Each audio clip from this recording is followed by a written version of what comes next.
तो दोस्तों आज हो गई है 18 अक्टूबर और जो फटाफट बड़ी खबरें सामने निकल के आ रही हैं एक एक करके जानेंगे आगे इसी वीडियो में। हर वो जरूरी अपडेट आप तक पहुंचाएंगे जो खबरें जानना आप लोगों के लिए बहुत ही जरूरी है। लेकिन उससे पहले दोस्तों आप लोगों से एक छोटा सा निवेदन है कि अगर आप लोग भी केंद्र की मोदी सरकार और बिहार की नीतीश सरकार को हर मोर्चे पर फेल मानते हैं तो अभी इस वीडियो को लाइक करके चैनल को सब्सक्राइब करके बेल के आइकन को जरूर दबा दीजिए दोस्तों, और कमेंट बॉक्स में कमेंट करना बिल्कुल भी मत भूलिएगा। जय हिंद जय भारत। दरअसल दोस्तों पहली बड़ी खबर सामने निकल के आ रही है। ग्लोबल हंगर इंडेक्स में भारत 94 नंबर पर। राहुल गांधी बोले मोदी सरकार खास मित्रों की जेब भरने में लगी है। आप लोगों को दोस्तों बताते चले ग्लोबल हंगर इंडेक्स में भारत की स्थिति पड़ोसी देशों से भी ज्यादा खराब है। 107 देशों की लिस्ट में भारत 94 नंबर पर आ गया है। इसी को लेकर के कांग्रेस के पूर्व अध्यक्ष राहुल गांधी ने ग्लोबल हंगर इंडेक्स 2020 में भारत की स्थिति को लेकर के मोदी सरकार पर जबरदस्त हमला बोला है। राहुल गांधी ने केंद्र की मोदी सरकार पर अपने कुछ खास मित्रों की जेब भरने का आरोप लगाया है। दरअसल दोस्तों राहुल गांधी ने ट्वीट में लिखा, भारत का गरीब भूखा है क्योंकि मोदी सरकार सिर्फ अपने कुछ खास मित्रों की जेब भरने में लगी है। दरअसल दोस्तों आप लोगों को रिपोर्ट के अनुसार बताते चले भारत की करीब 14% जनसंख्या कुपोषण का शिकार है। इसी को लेकर के राहुल गांधी ने मोदी सरकार को घेरा है। इस बीच एक और बड़ी खबर दोस्तों जान लेते हैं। बिहार विधानसभा चुनाव, एनडीए की जनसभा में बिल्कुल भी नहीं जुटी भीड़। फेल हुई पहली ही रैली, बच्चों को मोदी मास्क पहना करके भरनी पड़ी है कुर्सियां। आप लोगों को दोस्तों बताते चलें बिहार विधानसभा चुनाव को लेकर के नेताओं की तरफ से ताबड़तोड़ प्रचार किया जा रहा है, लेकिन जनता के बीच में एनडीए को लेकर के काफी नाराजगी देखने को मिल रही है। इसका ताजा मामला सामने निकल के आया है मुंगेर से। यहां एनडीए की बड़ी जनसभा चल रही थी। यहां स्थानीय सांसद जेडीयू लल्लन सिंह भाषण दे रहे थे। इसके अलावा यहां बीजेपी के बिहार प्रभारी भूपेंद्र यादव भी आने वाले थे। इस जनसभा में तनिक भी जनता की भीड़ नहीं दिखी। कुर्सियों को भरने के लिए बच्चों को बुला करके बैठा दिया गया बीजेपी की तरफ से। तो यहाँ पर दोस्तों देख सकते हैं कि सत्ता परिवर्तन की लहर साफ तौर पर देखी जा सकती है। बिहार के चुनाव में जनता के बीच में काफी गुस्सा देखने को मिल रहा है एनडीए को लेकर के। इस खबर पे दोस्तों आप लोगों की क्या राय है जरूर बताइएगा कमेंट बॉक्स में। इसके साथ ही दोस्तों एक और बड़ी अपडेट सामने निकल के आ रही है। बंगाल बीजेपी अध्यक्ष दिलीप घोष कोरोना पॉजिटिव पाए गए। बताया था गौमूत्र से कोविड-19 का इलाज। आप लोगों को दोस्तों बताते चले पश्चिम बंगाल बीजेपी अध्यक्ष दिलीप घोष कोरोना वायरस से संक्रमित पाए गए हैं, जिसके बाद उन्हें एक निजी अस्पताल में भर्ती करवाया गया है। दरअसल दोस्तों आप लोगों को बताते चले बंगाल बीजेपी के अध्यक्ष दिलीप घोष अपने अनर्गल बयानों के लिए काफी जाने जाते हैं। लगातार विवादित बयान देते ही रहते हैं दिलीप घोष, और एक ऐसा ही बयान दिया था इन्होंने और उसमें कहा था कि कोरोना वायरस का इलाज गौमूत्र से संभव है। लेकिन अब यहां पर ये खुद कोरोना वायरस पॉजिटिव पाए गए हैं, तब यहां पर ये निजी अस्पताल में भर्ती हो गए हैं। दरअसल दोस्तों आप लोगों को बताते चले एक हफ्ते पहले दिलीप घोष ने हुगली रैली में भारी भीड़ को संबोधित किया था। जहां ज्यादातर लोग मास्क नहीं पहने थे, वहां पर सोशल डिस्टेंसिंग नियमों की अनदेखी की गई थी। यहां पर दिलीप घोष ने कहा था कि कोरोना गॉन है। ममता बनर्जी जानबूझकर लॉकडाउन लगा रही हैं ताकि बीजेपी बंगाल में बैठ के और रैलियां आयोजित ना कर सके। लेकिन अब यहां पर Dilip Ghosh corona virus positive पाए गए हैं, जिसके बाद सोशल मीडिया पर उनकी काफी फजीयत हो रही है। इसके साथ ही दोस्तों एक और बड़ी अपडेट जान लेते हैं। बिहार में बीजेपी का झूठ हुआ बेनकाब। जिस प्रत्याशी पर उठा रही है सवाल उसने ही पीएम मोदी से की थी एएमयू और संसद से जिन्ना की फोटो हटाने की मांग। आप लोगों को दोस्तों बताते चलें चुनाव आते ही बीजेपी पाकिस्तान कश्मीर हिंदू मुसलमान का राग छेड़ देती है और किसी भी तरह समाज को बांटकर वोट हासिल करने की कोशिश करती है। इसका एक ताजा उदाहरण बिहार चुनाव में देखने को मिल रहा है। बिहार के लोग बेरोजगारी, भुखमरी, स्वास्थ्य और शिक्षा जैसे अहम मुद्दे पर बात करना चाहते हैं, लेकिन बीजेपी ने इन सभी मुद्दों को दरकिनार कर चुनाव में पाकिस्तान और जिन्ना की एंट्री करा दी है। बीजेपी आधारहीन सूचना फैला करके जनता में भ्रम फैला रही है। कांग्रेस पार्टी के जिस उम्मीदवार पर बीजेपी सवाल खड़े कर रही है और जिन्ना से जोड़ रही है, उसका जवाब कांग्रेस पार्टी ने दिया है। बिहार चुनाव के लिए महागठबंधन का घोषणा पत्र जारी करते हुए कांग्रेस पार्टी के नेता रणदीप सुरजेवाला ने इस मुद्दे पर बात की है। रणदीप सुरजेवाला ने कहा है कि बिहार चुनाव में जिस उम्मीदवार पर बीजेपी सवाल उठा रही है, उस प्रत्याशी ने खुद प्रधानमंत्री नरेंद्र मोदी को एक पत्र लिखा था और जिन्ना की फोटो अलीगढ़ मुस्लिम विश्वविद्यालय और संसद से हटाने की मांग की थी। ऐसे में सवाल यह है कि क्या वोट के लिए बीजेपी जनता से झूठ बोल रही है और भ्रम फैला रही है। आप लोगों को दोस्तों आगे बताते चलें, कांग्रेस के नेता रणदीप सुरजेवाला ने कड़ा संदेश देते हुए कहा, यह चुनाव नई दशा बनाम दुर्दशा का चुनाव है। यह चुनाव नया रास्ता और नया आसमान बनाम हिंदू मुसलमान का चुनाव है। यह चुनाव नए तेज बनाम फेल तजुर्बे की दुहाई का चुनाव है। यह चुनाव खुददारी और तरक्की बनाम बंटवारा और नफरत का चुनाव है। सुरजेवाला ने अपने बयान से साफ कर दिया है कि कांग्रेस पार्टी कोई भी गंदी राजनीति करने नहीं जा रही है। वह विकास के मुद्दे पर जनता के बीच जाएगी और वोट मांगेगी जनता से। ये यहाँ पर दोस्तों बड़ी अपडेट सामने निकल के आई है। इसके साथ ही दोस्तों एक और जानकारी आप लोगों को बताते चलें, हाथरस केस और नए कृषि कानूनों को लेकर के देश भर में धरना प्रदर्शन करेगी कांग्रेस। राज्य इकाइयों को दिया है निर्देश। आप लोगों को दोस्तों बताते चले, हाथरस गैंगरेप केस और कृषि संबंधित नए कानूनों के मामलों पर कांग्रेस ने केंद्र और यूपी सरकार के खिलाफ अगले चरण के आंदोलनों का ऐलान कर दिया है। संगठन महासचिव केसी वेणुगोपाल ने इस संबंध में सभी राज्य इकाइयों को चिट्ठी लिख करके निर्देश जारी किए हैं। आप लोगों को दोस्तों आगे बताते चले, इसके तहत 25 अक्टूबर को कांग्रेस देश भर में महिला और दलित उत्पीड़न दिवस मनाएगी। इस सभी राज्य इकाइयां अपने अपने राज्यों में अलग अलग जगहों पर धरना प्रदर्शन करेंगे।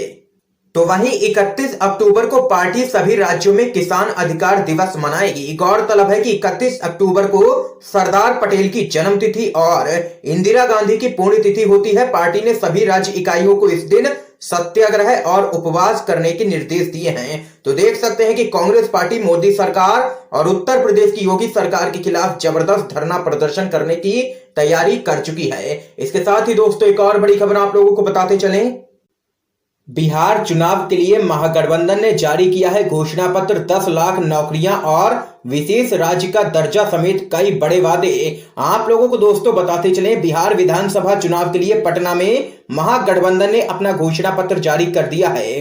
घोषणा पत्र जारी करने के मौके पर आरजेडी के नेता तेजस्वी यादव, कांग्रेस के नेता रणदीप सिंह सुरजेवाला और शक्ति सिंह गोहिल समेत कई अन्य बड़े नेता मौजूद थे। घोषणा पत्र के कवर पेज पर लिखा है, प्रण हमारा संकल्प बदलाव का। घोषणा पत्र जारी करते हुए सुरजेवाला ने कहा है कि अगर हम तेजस्वी यादव के नेतृत्व में सरकार बनाते हैं तो हम पहले विधानसभा सत्र में 3 कृषि विरोधी कानूनों को खत्म करने के लिए एक विधेयक पारित करेंगे। उन्होंने कहा कि बीजेपी 3 गठबंधनों में चुनाव लड़ रही है। एक गठबंधन है जेडीयू और बीजेपी का, जो कि आपको नजर आता है। एक गठबंधन है बीजेपी और एलजेपी का, जो आप समझते हैं, और एक गठबंधन है बीजेपी और ओवैसी साहब का। 3 गठबंधन के साथ बीजेपी इस बिहार के चुनाव में उतरी है। तो वहीं घोषणा पत्र जारी करते हुए आरजेडी के नेता तेजस्वी यादव ने कहा है कि बिहार में डबल इंजन की सरकार है। पिछले 15 साल से नीतीश कुमार बिहार में सरकार चला रहे हैं, लेकिन आज तक वह हमारे प्रदेश को विशेष राज्य का दर्जा नहीं दिला पाए।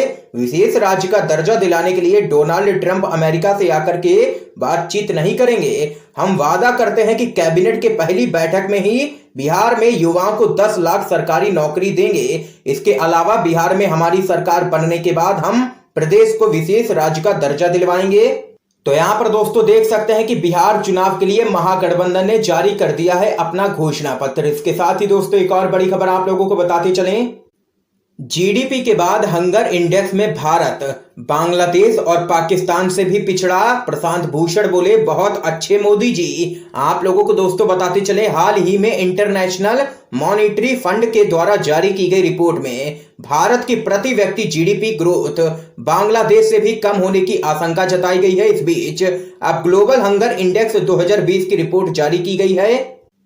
इस रिपोर्ट ने भारत की चिंता को बढ़ाने का काम किया है। रिपोर्ट के मुताबिक भारत 107 देशों की लिस्ट में अब 94 नंबर पर आ गया है। इस लिस्ट में भारत से ऊपर पड़ोसी मुल्कों के नाम हैं, जिनमें नेपाल, पाकिस्तान, बांग्लादेश का नाम भी शुमार है। बांग्लादेश जहां इस लिस्ट में 75वें नंबर पर है तो वहीं पाकिस्तान 88वें नंबर पर रखा गया है।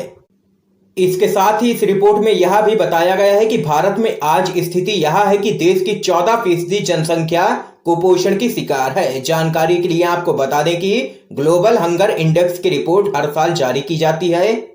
गौरतलब है कि देश में लगातार बढ़ रही बेरोजगारी और भुखमरी को लेकर के विपक्षी दल पहले से ही मोदी सरकार पर जबरदस्त हमला बोल रहे हैं, लेकिन इस रिपोर्ट के सामने आने के बाद अब कांग्रेस समेत कई विपक्षी दलों ने ग्लोबल हंगर इंडेक्स के आंकड़ों का हवाला देकर के मोदी सरकार को घेरा है। इस पूरे मामले में देश के वरिष्ठ वकील प्रशांत भूषण ने भी मोदी सरकार पर जबरदस्त निशाना साधा है। उन्होंने एक तस्वीर शेयर कर ट्वीट में लिखा है कि भारत के प्रति व्यक्ति जीडीपी में बांग्लादेश के मुकाबले नीचे जाने के बाद अब भारत वर्ल्ड हंगर इंडेक्स की रिपोर्ट में भी बांग्लादेश और पाकिस्तान से नीचे आ गया है। बहुत अच्छा चल रहा है मोदी जी। ये यहाँ पर दोस्तों देख सकते हैं कि प्रशांत भूषण ने मोदी सरकार को एक बार फिर से लिया है निशाने पर। इस बीच एक और बड़ी अपडेट दोस्तों आप लोगों को बताते चलें। असम सरकार के द्वारा संचालित मदरसे संस्कृत संस्थान होंगे बंद, नवंबर में आएगी अधिसूचना। आप लोगों को दोस्तों बताते चलें, असम के शिक्षा मंत्री हेमंत बिस्व शर्मा ने कहा है कि असम में सभी सरकारी मदरसों और संस्कृत संस्थान को बंद कर दिया जाएगा और इसके संबंध में नवंबर में अधिसूचना जारी की जाएगी। उन्होंने कहा है कि मदरसा शिक्षा बोर्ड को भंग कर दिया जाएगा और सभी राज्य संचालित मदरसों को उच्च विद्यालयों में परिवर्तित कर दिया जाएगा। रेगुलर छात्रों के लिए नए प्रवेश किए जाएंगे। यह बातें मंत्री ने एक संवाददाता सम्मेलन को संबोधित करते हुए कही हैं। इस बीच एक और बड़ी अपडेट दोस्तों जान लेते हैं। बीजेपी के सांसद बोले, चीन के शी जिनपिंग ने पीएलए से कहा कि जंग को रहें तैयार। हैरान हो कि हमारी सरकार से कोई भी नहीं दे रहा है जवाब। आप लोगों को दोस्तों बताते चले, एलएसी विवाद को लेकर के राज्यसभा से बीजेपी के सांसद सुब्रमण्यम स्वामी ने कहा है कि चीनी राष्ट्रपति शी जिनपिंग अपने मुल्क के जवानों को युद्ध के लिए तैयार रहने को लेकर आदेश दे चुके हैं, पर भारत की ओर से इस पर कोई जवाब या प्रतिक्रिया नहीं दी गई, जिसे लेकर के मैं काफी हैरान हूं। ये यहां पर कहना है सुब्रमण्यम स्वामी का। इसके साथ ही दोस्तों एक और बड़ी अपडेट आप लोगों को बताते चलें। मध्य प्रदेश विधानसभा चुनाव का आ गया है कांग्रेस का घोषणा पत्र। कोविड-19 से मरने वालों को पेंशन और किसानों की कर्ज माफी 52 वचनों में। आप लोगों को दोस्तों बताते चलें, बिहार विधानसभा चुनाव के साथ साथ मध्य प्रदेश में भी विधानसभा उपचुनाव होने हैं। इसके लिए कांग्रेस ने अपना घोषणा पत्र जारी कर दिया है। इस दौरान कार्यक्रम में राज्य के पूर्व मुख्यमंत्री कमलनाथ, दिग्विजय सिंह और पार्टी के कई अन्य बड़े नेता मौजूद रहे। वचन पत्र में एक बार फिर किसानों की कर्ज माफी की घोषणा की गई है। इसके अलावा कोविड-19 से मरने वालों को पेंशन देने की भी बात कही गई है कांग्रेस पार्टी की तरफ से। मध्य प्रदेश के पूर्व मुख्यमंत्री कमलनाथ ने वचन पत्र जारी करते हुए कहा है कि उन्हें पूरा यकीन है कि कांग्रेस एक बार फिर से सत्ता में लौटेगी और जनता कांग्रेस पार्टी का साथ देगी और बीजेपी के मुंह पर करारा तमाचा मारेगी। ये यहां पर कहना है कमलनाथ का। इसके साथ ही दोस्तों एक और बड़ी खबर आप लोगों को बताते चलें। राहुल गांधी ने स्मार्ट विलेज कैंपेन में कहा कि कांग्रेस पंजाब के हर किसान, मजदूर और गरीब की लड़ाई लड़ेगी। आप लोगों को दोस्तों बताते चलें, कांग्रेस पार्टी के पूर्व अध्यक्ष और सांसद राहुल गांधी ने वीडियो कॉन्फ्रेंसिंग के जरिए पंजाब में स्मार्ट विलेज कैंपेन फेज 2 के डिजिटल लॉन्च को संबोधित किया। राहुल गांधी ने संबोधित करते हुए कहा कि मैं सरपंचों को आश्वस्त करना चाहता हूं कि कांग्रेस हमेशा आपके साथ रहेगी और पंजाब के हर किसान, मजदूर और गरीब की लड़ाई कांग्रेस पार्टी लड़ेगी। ये यहां पर कहना है राहुल गांधी का। दोस्तों इसके साथ ही एक और बड़ी अपडेट आप लोगों को बताते चलें। महाराष्ट्र के मुख्यमंत्री उद्धव ठाकरे के बाद अब बॉलीवुड के बचाव में उतरे हैं महाराष्ट्र के गृह मंत्री अनिल देशमुख। कहा है कि पूरा देश इंडस्ट्री के साथ है। आप लोगों को दोस्तों बताते चले, महाराष्ट्र के मुख्यमंत्री उद्धव ठाकरे के बाद अब महाराष्ट्र के गृह मंत्री अनिल देशमुख ने बॉलीवुड की काफी प्रशंसा की है। उन्होंने कहा है कि कुछ लोगों के ड्रग्स लेने की वजह से पूरे बॉलीवुड का नाम खराब करना गलत है। महाराष्ट्र ही नहीं पूरा देश बॉलीवुड के साथ खड़ा है। ये यहाँ पर दोस्तों आज की तमाम बेहद बड़ी खबरें सामने निकल के आई हैं जो हमने आप लोगों तक दोस्तों पहुंचाई हैं। इन खबरों पे आप लोगों की क्या राय है जरूर बता सकते हैं आप लोग कमेंट बॉक्स में कमेंट करके। और अगर वीडियो पसंद आया है तो इस वीडियो को लाइक करके ज्यादा से ज्यादा शेयर कीजिए। अपने सभी दोस्तों तक इन खबरों को जरूर पहुंचाइएगा। वीडियो